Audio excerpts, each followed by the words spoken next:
Sa loob ng maraming taon, ang simbahan ang naging tahanan ni Arnolfo Lagsak.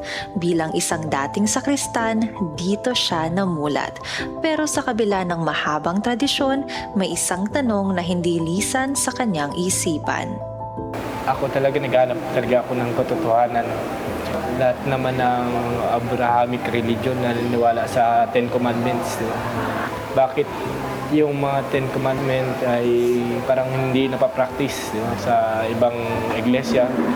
Merong mga sinasamba na rebulto, mga ganan.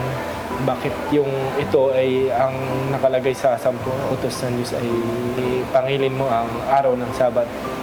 Pero bakit sa Sunday nagsimba? Nag-search din ako.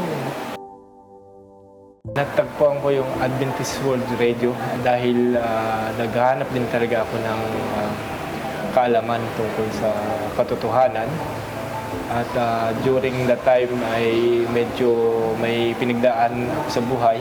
Kasi una-una, nawalan din ako ng trabaho. Si Mrs. dahil sa sakit din niya, nawalan din ng trabaho. So, sabi ko, paano tayo mabubuhay nito? O, naghanap ako ng paano ko makapag-connect sa Diyos. Sabi ko, kontakin natin sila. Since may pinagdaraanan tayo at gusto natin na mag-connect tayo sa Diyos. Message natin sila, sabi ko, na at least matulungan tayo na sa ating hindi lang sa physical na problema, sa spiritual, mapalakas yung natin pakipag-ugnayan sa Diyos. Ayun, tama naman, may AWR pala. At doon ako na-tune in sa radyo, sa sasakyan. At doon maganda dito yung AWR radio. Sabi ko, dito sa Seventh-day Adventist, parang napapractice nila yung 10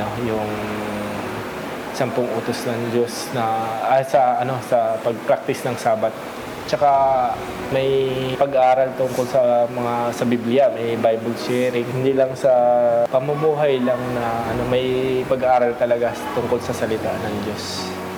Ayun, nag-decision kami na sabi ko sa kanya, ikaw ang bahala na magdesisyon kung gusto mong magpabautismo sa Seventh-day Adventist. Kasi ako ay desidido na. Ang katotohanang nahanap ni Arnolfo ay hindi lang nagpabago ng kanyang doktrina. Binago rin ito ang kanyang pagkatao. Ang dating madaling magalit at laging stressed sa mga problema, ngayon ay may self-control na. Yung katotohanan ay hanapin nyo lang.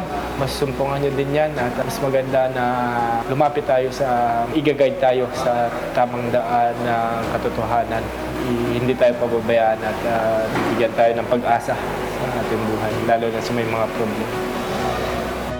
Mula sa pagiging sakristan ng tradisyon, si Arnolfo ay isa na ngayong saksi ng katotohanan.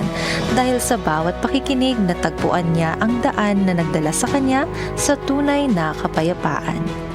Mula broadcast patungong bautismo, hinihiling ng AWR ang inyong panalangin at suporta habang isinasahimpapawid namin ang pabalitan ng 3 mga sinugong anghel. Sa tulong ninyo, sama-sama nating maihahanda ang maraming mga tao sa pagbabalik ni Kristo. Ito ang AWR 360, transmitting truth, transforming lives. Connect with us at 0917-1742-777, 0917-1742-777.